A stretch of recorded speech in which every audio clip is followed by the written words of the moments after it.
सुप्रभात प्यारे बच्चों। आज हम हिंदी व्याकरण में समास के बारे में पढ़ेंगे कि समास की परिभाषा क्या होती है, समास कितने प्रकार के होते हैं। समास को इंग्लिश में कंपाउंड कहा जाता है।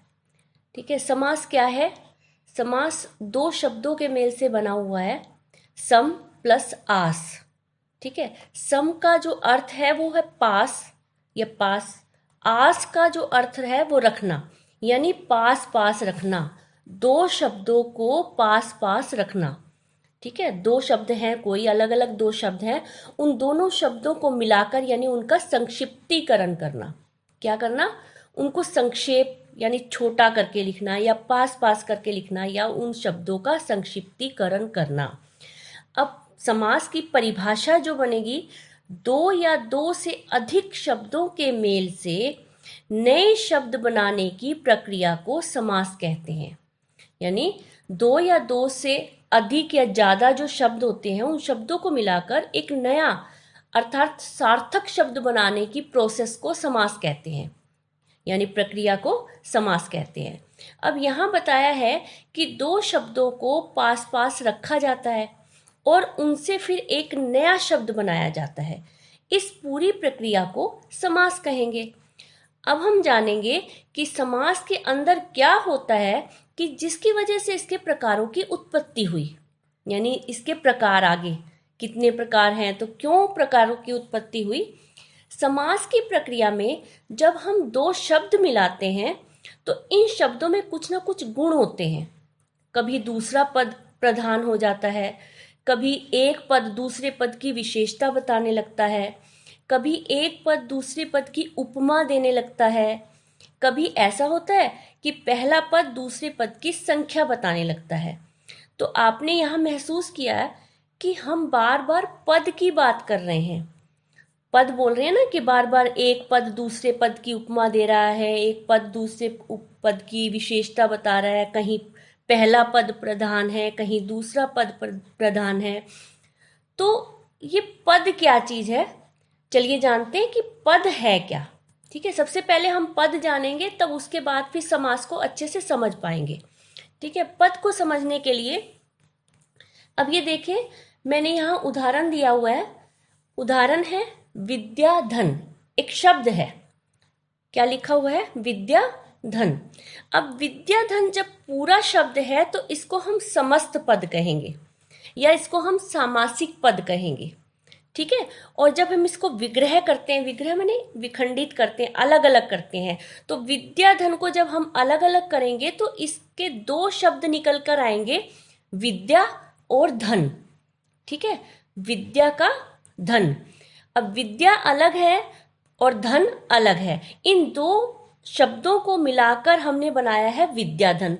तो जब विद्याधन बना तो ये समस्त पद बन गया, या इसको सामासिक पद भी कहते हैं। ये कुल जो संक्षिप्तीकरण कर दिया है हमने दो शब्दों का, विद्या का और धन का। तो विद्या और धन को दो या दो से अधिक शब्दों का मेल कहा गया ना, तो यहाँ पर दो शब्दों का मेल कर दिया गया है, उनका संक्षिप्तीकरण कर दिया गया है, तो ये विद्याधन बन गया है। अब इसको हम थोड़ा सा विखंडित करते हैं, यानी अलग अलग करते हैं।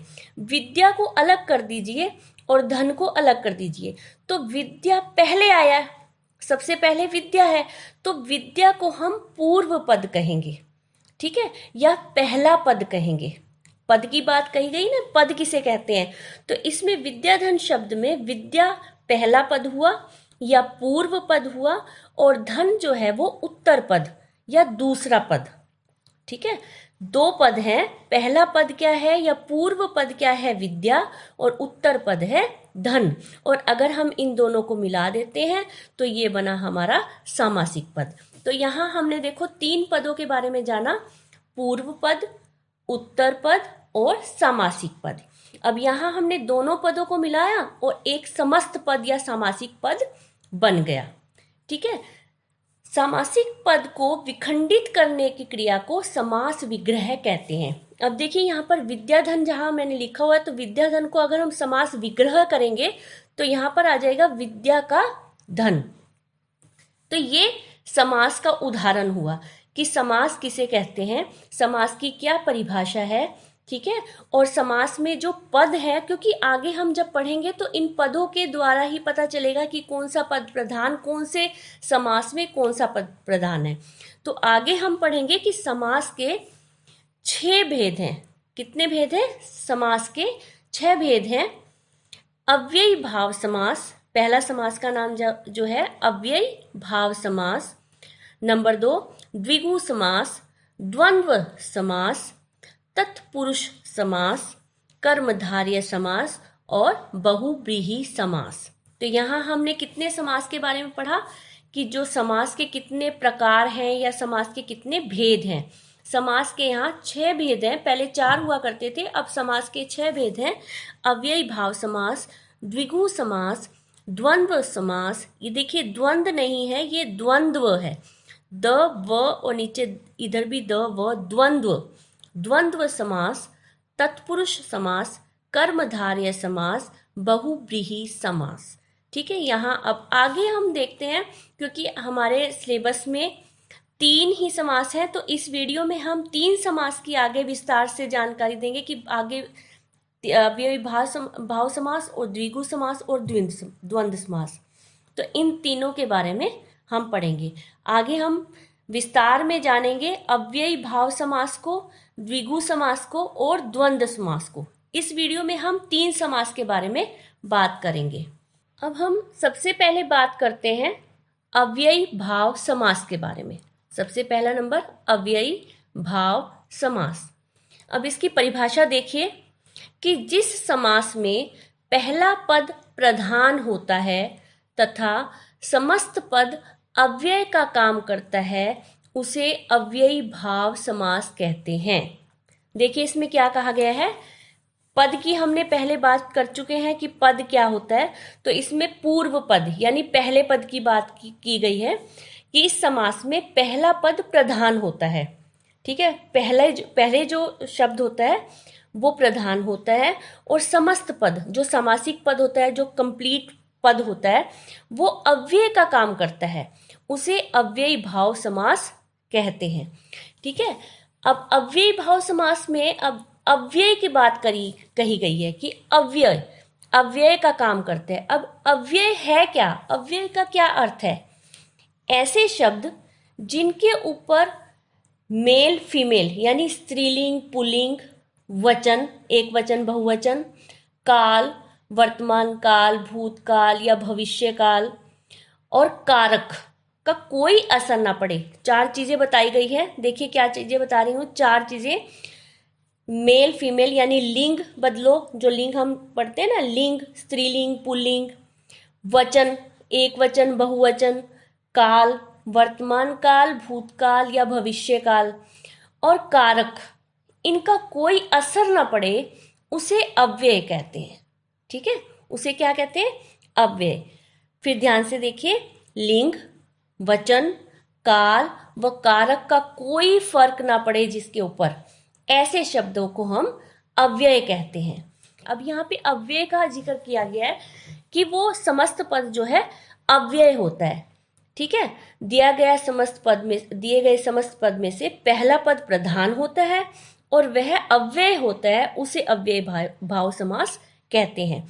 अब इसकी जो एक पहचान है या ट्रिक समझ लीजिए, इसकी पहचान है कि जो पहला पद है वो प्रधान होता है और पहला जो अक्षर होता है ना वो आ से शुरू होता है। जैसे पूरे शब्द में पहला जो शब्द आता है आ, अनु, प्रति, हर, यथा, उप, भर आदि उपसर्गों से शुरू होता है, यानी उपसर्ग से शुरू होता है। उदाहरण देखिए, जैसे आजीवन, आमरण, आजन्म। ठीक है, आ से शुरू हुआ ना, जीवन पर्यंत, आ का मतलब होता है आजीवन, जीवन पर्यंत। ठीक है, आमरण, आमरण यानी मरने तक, मरने तक, आजन्म, जन्म पर्यंत। ठीक है, और भरपेट, पेट भरकर या पेट भर, भर पेट। अब भरसक में भर उपसर्ग है, प्रतिदिन में प्रति उपसर्ग है, बेरोजगार में बे उपसर्ग है, यथा कर्म में यथा उपसर्ग है यथाशक्ति। अब इन उदाहरण को हम बार बार पढ़ेंगे तो उससे जो है आपको याद रहेगा कि आ गया है तो इसका मतलब ये अव्ययी भाव समास है, भर आ गया है पहले तो ये अव्ययी भाव समास है, प्रति आ गया है तो ये अव्ययी भाव समास है। ठीक है, पहला पद आ, भर, प्रति, नी, बे, यथा, बहुत सारे शब्द हैं, इनको आप याद कर लेंगे तो उससे जो है आपको देखते ही पता चल जाएगा कि ये समास जो है अव्ययी भाव समास है। अब इसके अन्य उदाहरण थोड़े से देखते हैं।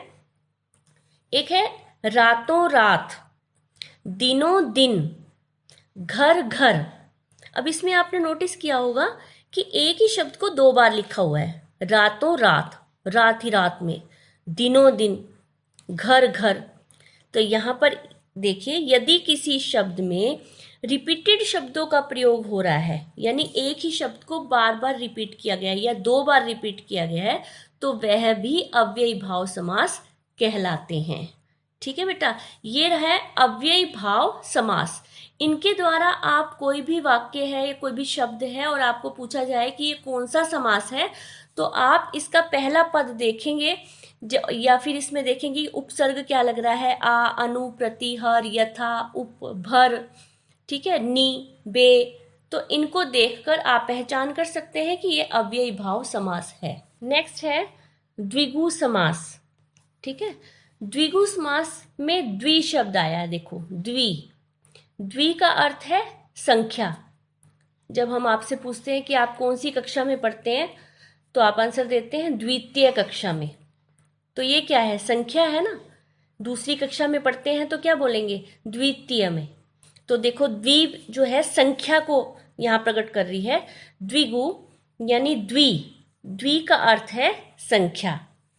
जब किसी भी समस्त पद में, मतलब पूरा शब्द जब होता है, समस्त पद पूरे शब्द को कहा गया ना, जब आपको पहले पद में संख्या या डिजिट दिख जाए, ठीक है, कोई संख्या दिख जाए, जैसे त्रि, द्वि, चतुर्थ में जैसे, ठीक है ना, पंच, चौराहा, चौ, पंच, त्रि, तो ये सब है संख्या, संख्या को दर्शा रहे हैं। तो जब पहले पद में आपको संख्या दिख जाए, जैसे चौराहा, अब चौ, राहा, चार राहों का समूह, तो चार आ गई नहीं, संख्या आ गई ना, तो यहाँ पर द्विगु समास होगा। चार पाई, चार पांवों से बनी हुई। पंचवटी, जहां पांच वट या पेड़ हों, तो पंच मैंने पांच। त्रिफला, तीन फलों से बना हुआ, तो त्रि, आप संस्कृत में भी गिनती पढ़ते हैं तो उसमें त्रि होता है, द्वि होता है, तो तीन फलों से बना होता है। तो जहां पर हमें संख्या दिख जाए, पहले पद में ही संख्या दिख जाए, तो वहां द्विगु समास होता है। ठीक है, जैसे शताब्दी, अब शताब्दी का मतलब होता है 100। पंचतंत्र, पांच तंत्रों का समूह, यहाँ पे पांच संख्या आ गई है। त्रिरत्न, तीन रत्नों का समूह, ठीक है, यहाँ पर तीन संख्या आ गई है। तो ये इसकी पहचान है कि ये द्विगु समास हुआ। तो इसकी परिभाषा क्या बनेगी, इस समास का पहला पद संख्यावाचक होता है और संपूर्ण पद समूह का बोध कराता है। जैसे पंचवटी, पांच वट वृक्षों का समूह। चौराहा, चार राहों का समाहार। चौराहे पे जाते हैं ना, चार रास्ते मिलते हैं वहां पर, तो उसको चौराहा बोलते हैं। दुसूती, दो सूतों का समूह। पंचतत्व, पांच तत्वों का समूह। त्रिवेणी, त्रिवेणी किसे कहते हैं, जहां गंगा यमुना सरस्वती आकर मिलती हैं, तो उसे त्रिवेणी कहा जाता है। तो तीन वेणियों का समाहार, वेणियों माने नदियों का, तीन नदियों का समाहार जहां पर होता है। कौन कौन सी नदियां, गंगा, यमुना, सरस्वती। त्रिकोण, तीन कोणों का समाहार, ठीक है, जहां तीन कोण मिलते हों। सप्तद्वीप, सात द्वीपों का समाहार, जहां सात द्वीप इकट्ठे हों। शताब्दी, पहले भी बताया गया है, 100 सालों का समूह, जब 100 साल हो जाते हैं तो उनको शताब्दी कहा जाता है। तो ये है द्विगु समास। जहां पर पहले पद में ही आपको संख्या दिख जाए। ये बहुत आसान है, क्योंकि पहले संख्या दिख गई तो आप समझ लीजिए कि ये द्विगु समास है। अब नेक्स्ट है, क्योंकि हमने कौन कौन से समास पढ़ लिए हैं, अव्ययी भाव समास, उसके बाद द्विगु समास को पढ़ा है, और अब हम जानेंगे द्वंद्व समास के।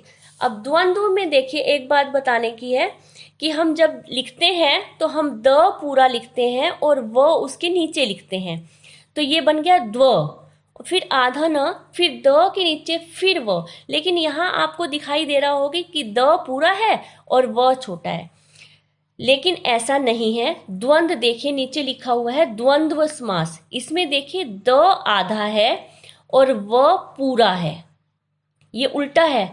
यहाँ लग रहा है कि द पूरा है और व आधा है, लेकिन ये ऐसा नहीं है। द यहाँ पर आधा है, व पूरा है, फिर दोबारा से द आधा है और व पूरा है, तो इसको हम कहेंगे द्वंद्व समास। तो इसको लिखने की ऐसे भी लिख सकते हैं और द्वंद्व ऐसे भी लिख सकते हैं। अब इसकी परिभाषा रहेगी, इस समास में दोनों पदों की प्रधानता होती है। ठीक है, अब आगे भी जो हम समास पढ़ेंगे, जो बाकी के जो 3 बच गए हैं उनको हम अगली वीडियो में पढ़ेंगे, तो उनमें भी क्या होता है, किसी में पहला पद प्रधान होता है, किसी में दूसरा पद प्रधान होता है। ठीक है, इस समास में दोनों पदों की प्रधानता होती है, यानी पहला पद भी प्रधान और दूसरा पद भी प्रधान, दोनों पदों की प्रधानता होती है, यानी दोनों इक्वल होते हैं, इक्वल।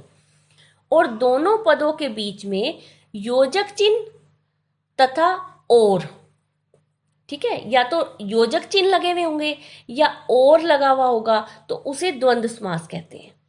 समझ आई ना, या तो और लगा होगा या लिखा होगा या एवं या तथा, ऐसे शब्द लिखे होते हैं जो दो शब्दों को आपस में जोड़ते हैं, तो ऐसे शब्द को द्वंद्व समास कहा जाता है। इसमें देखो पहचानने की है कि या तो ये योजक चिन्ह है, ये योजक चिन्ह है, तो योजक चिन्ह जो है लगा हुआ है, तो इसका मतलब आप समझ लीजिए कि द्वंद्व समास है। ठीक है, या फिर और लगा हुआ है और, तो भी आप समझ लीजिए कि द्वंद्व समास है। या फिर बीच में या लिखा हुआ है या, तो भी द्वंद्व समास है। इसमें कई बार क्या होता है कि जो दोनों पद हैं इक्वल है, एक दूसरे की समानता है, यानी पहला पद भी प्रधान और दूसरा पद भी प्रधान, इक्वलिटी होती है दोनों पदों में। लेकिन मैक्सिमम इसमें देखा गया है कि जैसे हम विलोम शब्द करते हैं ना, अपोजिट वर्ड्स अपोजिट भी होते हैं। ठीक है, जैसे दिन रात, तो हम विलोम शब्द में पढ़ते हैं ना, अपोजिट वर्ड्स में पढ़ते हैं कि दिन रात, लेकिन दिन और रात में आपने बीच में देखा कि योजक चिन्ह लगा हुआ है, तो पहचान जाइए द्वंद्व समास है। माता पिता, योजक चिन्ह देखिए बीच में, तो ये कौन सा समास है, द्वंद्व समास। आगे पीछे, अब इन सभी शब्दों के बीच में मैंने योजक चिन्ह लगाया हुआ है। ठीक है, देश विदेश, सुख दुख, हानि लाभ, नर नारी, लेन देन, अब उतना इक्वल है, लेना भी इक्वल है, देना भी इक्वल है। हरि शंकर, घास फूस, दाल भात, बहुत आसान है द्वंद्व समास। इसमें आप योजक चिन्ह देखेंगे तभी आप बता देंगे कि यह द्वंद्व समास है। अब देखो खट्टा या मीठा, अब यहाँ या लिखा हुआ है, बीच में या है, योजक चिन्ह नहीं है लेकिन या है, तो ये भी द्वंद्व समास है। भला या बुरा, ठीक है, ये ऐसे भी हो सकता है भला और बुरा, और भी आ सकता है बीच में, तो तब भी आप समझ जाइए कि द्वंद्व समास है। रुपया और पैसा, ये भी द्वंद्व समास है। अब इसको हम ऐसे भी लिख सकते हैं रुपया या पैसा। ठीक है, लेना और देना, नर और नारी, हानि और लाभ, भला या बुरा, हरि या शंकर, माता या पिता, नर या नारी, या नर और नारी, हानि या लाभ। तो ये सब जहां पर हम या देख लें, जहां पर हम और देख लें, ठीक है, जहां पर हम ये योजक चिन्ह देख लें, तो आप समझ जाइए कि ये द्वंद्व समास है।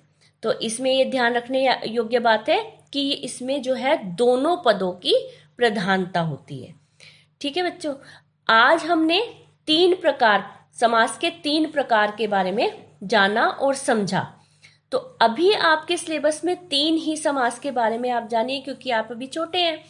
तो अव्ययी भाव समास, द्विगु समास और द्वंद्व समास के बारे में हमने जाना, और हमने जाना कि समास क्या होता है, समास की परिभाषा क्या होती है।